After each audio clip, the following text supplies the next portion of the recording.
السلام عليكم ومرحبا بكم معايا في مطبخ ميدوشا. ان شاء الله تكونوا كامل بخير. اليوم راح ندير معكم طاجين الزيتون بكريات لحم الدجاج والروز بالشعيريه على طريقه دول الشرق الاوسط كما لبنان، سوريا، الاردن وغيرهم. نتمنى ان شاء الله تعجبكم الوصفه. وقبل ما نبداوها نصليو عند اللهم صل وسلم وبارك على سيدنا محمد وعلى اله وصحبه اجمعين. اول حاجه نبداو بها هو لحم الدجاج. نتبلو ونديرو كريات.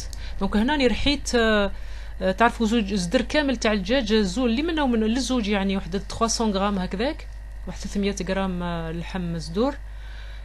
ندير معاه مغرفه بصله، باسكو هنا رحيت زوج حبات بصله، من ندير غير مغرفه والباقي نخليه للمرقه لاصوص من بعد.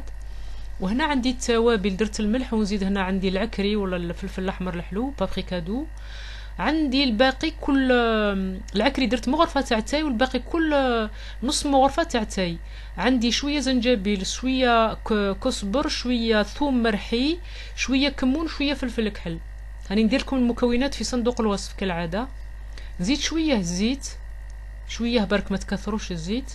وعندي هنا شويه بيرسيل معدنوس مجفف، ما عنديش الجديد، راح ندير المجفف. عندي الكونجلي يطلق الماء تاعو، دونك هنا درت المجفف. وعندي هنا شويه شابلور، ندير شويه دوكا ومن بعد نشوف لو كان قاعد لي اللحم طري بزاف مشمخ بزاف نزيد شويه.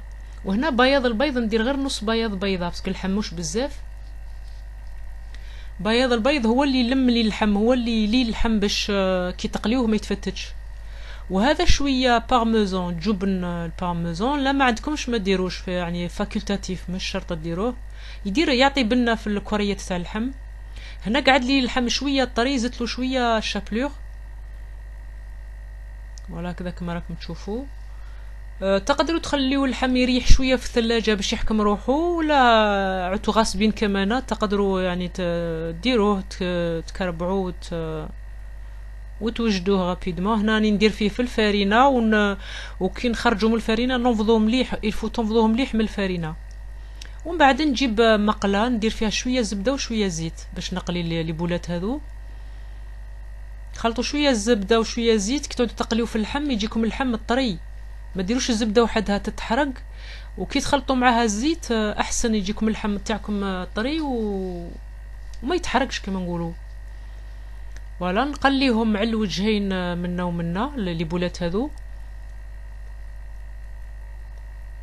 ما تخليوهمش يحمروا بزاف، يعني نص طياب هذو الكوريات هذو نطيبهم نص طياب في الزيت هذا في القليان.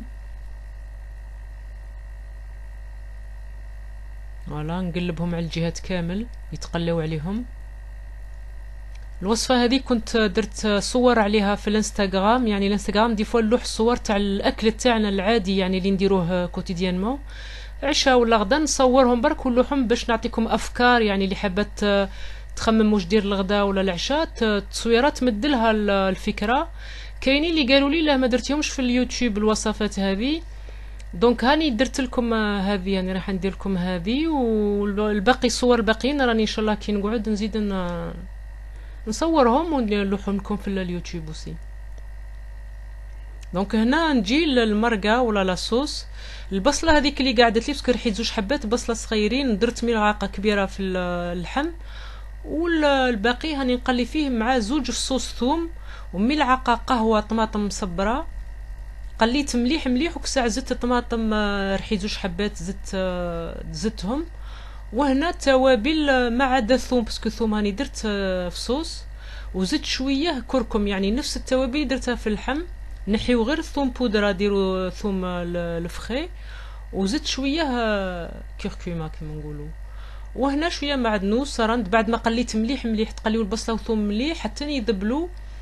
وزدت شويه ماء حامي، دائما الماء ديروه حامي المعدنوس والرند، ونغطيه وزيد تخليها زيد تقلى هذا الصوص هذه. هناكم تشوفوا كيفاش كي تتقلى تطلق البنه نتاعها البصله والثوم. هنا نمرق بالماء الحامي، فوالا لو شود. ومن بعد نزيد هو يهز الغليان، نزيد زروديه. هنايا عندي 3 كاروت ما درت 3 حبات زروديه، والزيتون كمشه زيتون تكونوا غسلتوه بدلتوا له الماء عده مرات لعد مالح. تبدلوا له الماء البارد حتى يروح منه الملح. ومن بعد نزيد الكريات تاع الدجاج تاع اللحم. فوالا من بعد هما يهزوا الغليه وانا نقص للنار، نقص شويه تحت المتوسط ونغطي نخليهم يطيبوا واحد النص ساعه حتى 45 دقيقه. يعني نص ساعه هي كافيه طيب زروديه برك، الدجاج هو طيب نصو. هاكم تشوفوا هنا بعد نص ساعه هذا القوام اللي نحوس على لاصوص تقعد لي شويه خاثره وشويه كاينه، يعني باش الروز من بعد يسحق لاصوص. هنا عندي بول تاع روز، هذاك الطويل البسماتي غسلته مليح مليح حتى نعدل الماء تاعو ابيض باش يتنحى هذاك لاميدون. وعندي ملعقه كبيره تاع فيرميسيل ولا دويده كما هما يقولوا الشعيريه تاع الشرق الاوسط، احنا نقولوا دويده في الجزائر، وفيرميسيل فرونسي، يعني لي فرونسي هما يقولوا فيرميسيل. دونك ملعقه كبيره حتى لزوج تومه والرغبه تاعكم.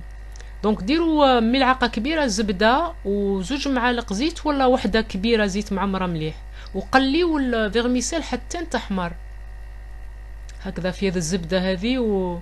يعني الزبده نورمال ما تقولوش هي بزاف ولا لازم تكون كميه كبيره بس بعد الروز هو اللي يشربها هذيك الزبده. دونك هنا نزيد نحمس بعد ما حمرت لي الفيرميسيل ولا الدويده هذه، نفرغ نحمس ايضا الروز اللي قلت لكم غسلته مليح وقطرته. نحمسو ثاني مع الدويده ينشف مليح من الماء واحد زوج دقائق ثلاثه، وانتم تقلبوا فيه يتحمس في الزبده هذه. هاكم تشوفون بعد يولي ناشف. ويعني لاستيس هذا هو اللي يخلي الروز تاعكم ما يلصقش ثاني كي يطيب. ونجيب الماء، عندي البول اللي كيلت به الروز نكيل به بول ونص ماء. الروز البسمتي هذا طويل كيلة تاع روز بكيلة ونص ماء، نزلت شويه ماء حق الفيرميسيل ولا هذيك الشعيريه اللي فيه ثاني لازم تشرب الماء. واش ديروا هنا زيدوا للنار لافون الاخر، هنا نسيت الملح زدت الملح.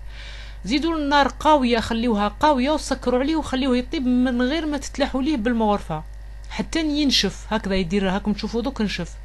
هنا كي ينشف هكذا نقص للنار تماما، ولا ديروه في البيت صغيره ونقصوا لها وخليوه يزيد يطيب واحد 5 دقائق حتى ل6 وباش طفيو. وهنا راني بعد ما طفيت عليه هاكم تشوفوني دوكا نقدر نتلاح ليه بالمغرفه ونقلبو تلقاوه على حبه، كل حبه وحدها.